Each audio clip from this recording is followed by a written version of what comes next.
it all comes down to this start. From what we've seen from See You Soon, mostly. Whoa, hold on, Ra. He's walked up too far, and that might just be first blood. No, he survives. Okay, Boots doing a really good job, especially at level 1, really abusing the Sand Tornado to make sure that he is just absolutely gnarly in this matchup, because he knows even if he gets chunked out at the very least, as soon as he hits level 2, he's just going to top himself back up.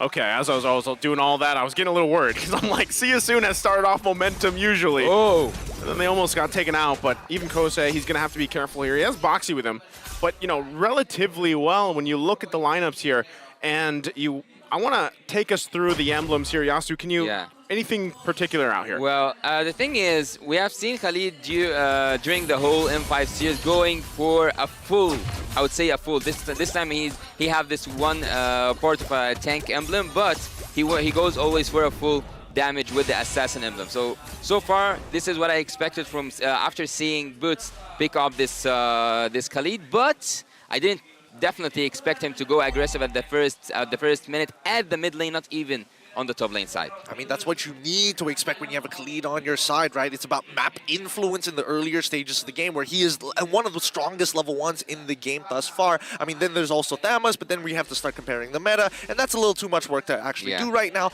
But let's focus on the simple facts, right? First, Hussein has Master Assassin as a Brody. That is not normal whatsoever. He is expecting CW to kind of be left on his own island. Yeah, and with the, I mean, look at what's happening already, right? The focus here, trying to at least get anything if they can, but first turtle being up, they're going to get it situated. Felix, though. I mean, Felix is playing this well, right? It's important for Felix to actually trade against this Khalid alongside the wave so he can get multiple vengeances down to top off that health. But now here we go. Astral Echo has been laid out. They spot all 4 members, and it's huge! They get a great knockup. NetherRealm keeps them alive. Now it's going to be the final slash to actually turn things around. First blood onto Kyrie's side, and even Keyboy trying his best gets pulled back by the Shadow Stampede. Zaz finds the kill onto the MP, the King. The Minoan Fear was not able to turn enough, but it's still a 2-for-1 trade. Wow, this is the chaos that you can expect the Khalid to do when he have that Flicker ult. Not to mention he also have Keyboy, but laning phase here. Kosei is having a good time playing against CW. For me, that was like a preview, right, of what that layering can look like when you have Keyboy with this Minotaur, you have the Minoan Fury, and then you have those Raging Sandstorms set up. So really, when you look at that, See You Soon, they got a preview of it. They have enough time to kind of adjust from that. And nice dodge there, nice reflex, the thumbs up as well. But really, when that happens, if they can avoid from that setup, right? Whether that's utilizing the final slash from Saryan Felix and then play around that, disengage, or maybe it's even just utilizing the NetherRealm. That timing is going to be so important for See You Soon. So still battling it out here once again for this turtle. Now we see the Divine Judgment landing on towards Kyrie and instantly punishing him for walking up to the turtle side. I thought it was going to be an issue, but it looks like ONIC forgot about one simple factor. On the top lane side, all the action is happening. We have just seen Boxy the King. Oh, that was almost a steal. He uses a retribution even though he knows that carry is out. But again, I want to speak about something here, and that Kaja, this is something I didn't mention. Kaja is one of those heroes when you play a Minotaur you should be afraid from, because when you are raging out, he can cancel your ultimate, he can take you down and drag you to his teammates. Yeah. CW might be in some trouble here. He takes a bit of damage, gets chunked down below half, and Boxy the King, again, they need to start making sure that they keep timers on when Boxy the King actually uses that Divine Judgment. It's dangerous, but it's also a linchpin for See You Soon. Yeah, paying attention to that, the timing there. Oh, they might initiate. Yep, they go with the Blazing Duet so far. NetherRealm has already been called out as the Astro Echoes calls the rest of the team. The final slash comes on through, allowing Saryan Felix to get on, but Boots stops the rest of the follow-up with a Raging Sandstorm. They find a kill back with the help of Sands, and the King goes down. Kyrie now with a spatial migration finds a double kill with the help of the Violent Requiem. That's going to be 4 down for nothing. Man, again, and it looks like it might go in the way of See You Soon, and then all of a sudden, smack comes ONIC. And it was overlaid really well, but still, it's not a huge lead for them. See You Soon can kind of recollect here, try to find their own timing. And right now, that's got to be Boxy. He's got to be able to find things up. But this might not be it right here. He's trying to Oh, wow. What's he trying I'm not to do? sure. I'm not sure what he's trying to do. Again, trying to bait something out here. Let's see if he lands it. Nope. Force the flicker out of there. Sans. He wanted that kill. He wanted that kill bad. In All that part of last team fight, crowd control speaks at its finest. We have seen a lot of crowd control being utilized from the side of ONIC team just to make See You Soon paralyzed on that top lane side. But again, CW, I said the opposite. I said that Kosei is having the best time of his life, but after CW got those 4 assists in the early game, I cannot imagine how will he do in the mid game. Yeah, that's tough, right? You got to kind of adjust from that, knowing that this is going to be a minor advantage for CW, at least in the gold lane. He's going to continue to farm up. So if you're See You Soon, once again, you want to be able to buy Kosei some time. You want to contest those, and that's what I like them doing here. But really, can they actually get a pick off? That's one of the biggest questions when you're utilizing this Kaja pick. Right now, they have the positioning on the turtle, though. And it looks like ONIC might actually just give it up. Kyrie's not even a part of this. So MP the King getting that second turtle. It's just too much effort, too much time, too much resources when Kyrie needs to start building up to his first and second items. I mean, at the end of the day, CW got a free tier 1 down bot side, and for what? For See You Soon to get a turtle, just a bit of EXP and a bonus turtle dragon buff? Like, it doesn't really do too much for them overall compared to ONIC, who's getting influence over the map. Well, seeing that bot lane turret has been destroyed right now by Team ONIC, I can imagine seeing Kerry in really good bushes. Well, they've already started things off. The final slash comes out towards Kyrie's side. I don't think Felix now getting punched, but here comes the nether realm for the counter engage. Retribution already being used, but sorry on Felix still trying to get out. Sans almost getting it, but here comes the Raging Sandstorm flickering on towards Big's side. It's too much damage. They pull back. Luckily, no members of ONIC go down. I could be wrong, but Sans finds another one, and Boxy the King, he doesn't miss a shot. Man, the polling back and forth and just kind of whittling things down against See You Soon was really well orchestrated there from ONIC, and now they're just continuing to put the pressure. Yeah, after, are they taking it? Who took it? Who took it? Who took it? Oh, it's MB the King. Well, after seeing the Divine Judgment from the side of Team See You Soon there, I told you about it before it happens. Keyboy, once he triggers his ultimate, he's gonna be drugged down by Boxy the King. Oh, there's some recalls here. He's so confident right now. But I want to speak about something. Whenever Keyboy misses his ult, he have always boots to cover his back, and that's what we saw with this Raging Sandstorm coming in with a flicker from the side of Team ONIC team. Man, that's what is actually scary when you look at it all unfold, right? It's like a perfectly choreographed dance. You have Keyboy there holding on to that Minoan Fury. If he actually gets Divine Judgment, it's fine because you still have the Raging Sandstorm. You still have, spatial migration. There's so many possibilities to initiate a fight and pull back. That's what we see, right? Versus Keyboy, he pulls back if he has to flicker out. Then you have Boots coming in, and that's the problem for See You Soon right now, is kind of finding their way, navigating through all these entry points from ONIC. Right, and right now that might be just, again, time could be on their side. If they can stall some of this out, you still have to rely on Kosei. He is this Brody. Boxy, though, going to jump in. Oh, conceal. Triple 4 finds the Divine Judgment. Kyrie fights 3, and now the Violent Requiem going to chunk him out. NetherRealm keeps him alive for the time being, and Final Slash actually whiffing. This is not bad for the side of ONIC. They still have a majority of their ults still up. Kyrie positioned himself correctly in the next upcoming fight. He can take Brody out. He have a flicker and not a purify. So whenever Kyrie sees Kosei, he's just gonna have really good ideas. Here he goes.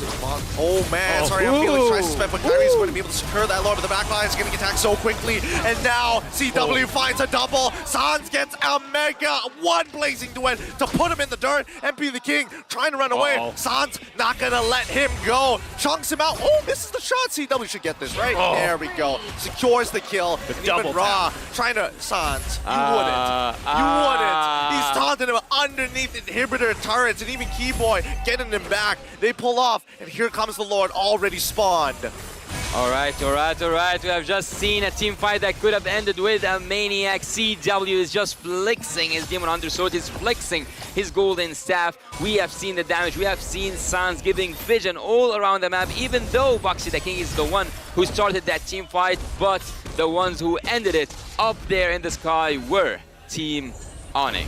again, I'm going to go back to the fact that I was saying before all that unfolded. It's great if you have a Divine Judgment. You pull Keyboy, but then what? And that's where you saw the triple spatial migration, gets the Netherrealm out, and it collapses from there. It really just feels like there's too many options for ONIC right now, and really, if you do find a pick, do you have enough damage? You know, if you're Soon to actually follow up, and time again. Gideon, I know you love the word feint. This is what's happening. A lot of the times, it's even just Kairi baiting out the final slash. Exactly, because Kairi is one of the only few people in the lineup of ONIC right now in terms of the draft, right? Playing this Guinevere to get in and out of fights. If we're talking about Boots, he doesn't necessarily want to get out of the fight. He kind of wants to end the fight. And the same can be said about Keyboy, right? They don't have the most amount of mobility once they've committed all of their resources and all of their spells. Yeah, quick reflexes, that what we got used to by seeing Kairi, even though he's not an assassin, even though he's playing a utility jungler, but yet he is still so smooth with his execution. Let's have a quick look here at the in-game equipment. We will see that Brody already have his Blade of Hypnosis and also the Melficraw, which will give him a little good advantage when it comes to dealing some physical damage to the tanky heroes from the side of Team ONIC. Speaking of the tanky heroes, we only speak about here Boots on the Khalid, Kairi as well, and Keyboy. So by banning that carry, they did manage to have this tanky composition, and by this tanky composition, they managed to torture, I would say, Team Soon when it comes to the crowd control matter. You know, the more that I look at this, and I'm thinking, like, was the carry ban necessary, right? Especially based on the first 3 picks. And I think for the time being, I think Coach M had the foresight to see that maybe Soon wanted to go for the traditional Kaja into carry pick, right? Because if we're looking at quote-unquote tanky heroes, it honestly is just Kairi and as well as Keyboy. Boots is building full damage right now. And can we first talk about good guy Boots? The fact that he's level 13 to, sorry, I'm Felix, level 11. This man is so far ahead of the game, which is not normal for ONIC, who usually tell Boots, like, you just have to take it. Well, what I love also about the builds is that I see Kairi building half of the builds, the half of the Cursed Helmet, and also the half of Blade Armor. There's a Conceal. What are they aiming for? I mean, it's just cost efficiency, right? They're making their way top for Sans, who is going to do just that. Like, you know what I mean? Like, Novaria is probably not the play there, so they're going to go ahead and give up this Lord. Not really much they can do about it. So you're kind of wondering, like, is Soon, do they feel like they're in this position now where they're 9K behind and they just have to find anything they can, you know, at this point in the game? It's only 13 minutes in here, Yasu.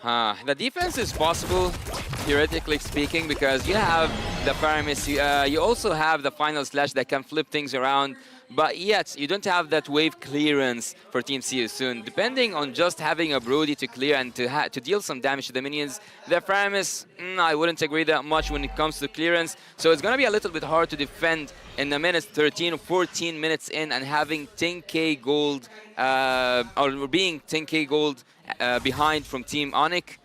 The next engage, I would actually say chaos happening in the Land of Dawn. You have the Minotaur, you have also Khalid, and you have that Guinevere. Everyone will be just flying in the air at some point.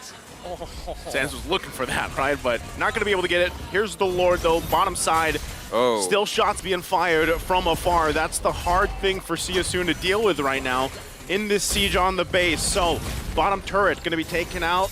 ONIC still putting the pressure here. They might actually force a situation knowing that they have this kind of lead unless they take the discipline route and they just get the base fully exposed with this first push in. Yeah, I mean, just look at what they're doing right now. Like ONIC, they could have synchronized the waves, but they've decided the Luminous Lord is going to crack open the very first inhibitor turret, right? So the next thing we're going to do is start sieging you down. Like Sans, get as many shots as you want. Make them feel punished for sitting in their base. Really hurt them, and we don't have to commit anything. Just sweep through their jungle. Yeah, having the Blood Wings and also seeing the Melficraw comes for CW means that the damage will be more annoying on Team Soon, especially when it comes to Sans, because he's just dropping bombs from far away and dealing tremendous amount of damage to Kosei and especially also to Ra. Okay, so far so good though for Soon. They're holding it together despite getting siege from afar. Shot after shot from Sans, but ultimately they only lose the one turret, right? Given the fact that they're down 10,000 gold, that's not too bad. Soon though, look at the damage dealt, right? I mean, at one point, where is that point for them to crawl back into this game? If they can stay in the base, defend as much as they can. Ultimately, it's going to lead to ONIC just taking another Lord, doing the same things until they are ready to actually force an initiation here. So that didn't happen with the first one that they went in with the Lord, but still, that's what's the future of Seosun, unless somehow, some way, they are actually able to pull something off. This is where I would like to say once again, and why I feel like LaFell likes to say this. Imagine if the Arlot, if Felix can actually get a final slash off, that's going to help them win a fight. Now you're LaFell pilled. He is. I'm missing him. I'm missing LaFell. Look, we got to keep it based here. We got to keep it based here on the desk, right? The important thing is that ONIC, at the end of the day, even if they try to force a fight onto Seosun, it can be very awkward, especially when it's underneath their crystal, right? And that's why ONIC is purposely dragging this out. Hey, defense 100% for sure, but going ahead into the game, I cannot help but to remember seeing Sans having triple the damage dealt. Ooh. Here we go. The chase has already started. The Lord falls into the hands of ONIC, and they find a pick on the Sorry, I'm Felix. And that's where Seosun call it quits. They're like, okay, we're only willing to sacrifice Felix. That's about it, because he's the most expendable, and he's the only one who's going to be able to kind of set this big play up for the rest of us. That 5-man dream, not going to be there just yet. Yeah, I mean, even in that case, it's like, should we have even been in that side of the jungle for the Lord, right? Like, what would we do? What would we accomplish? Even if we had the vision there, would it have been better if Seosun just waited in the base? Yeah, you know, Sorry, I'm Felix is going to be up by the time the Lord makes it here. But, you know, things like that are just going to further set you back in what you're trying to do, crawl back into this game. At this point, now 12,000 gold behind at the 17-minute mark. This is where ONIC is going to force it, punch it in, and possibly end it here as the Lord makes its way into the base. Yep, they've lost all their inhibitor turrets here. This might be an endgame scenario, as now we see that CW, he's got to be careful, right? Even though he does have the BMI in a safe spot, he is nervous about Boxy the King. He could really turn this around for them. They can harass for as long as they want, but as long as there's that counter-engage ability from the side of Seosun, there's always the possibility. Kyrie is going to make the attempt. Keyboy starts things off, flickers in hard. The NetherRealm is going to protect him. Keyboy ends up losing his immortality, and now they're letting everything throw the kitchen sink as well. It's going to be the Sand Storm God that keeps Boots alive immediately after the ult. It's too nasty. They can't do much about it, and Sands has done enough to put them in the dirt. See you soon. Drop the game. A decisive win, game number 1 here for ONIC, under the 18-minute mark with a massive lead here. Very well executed.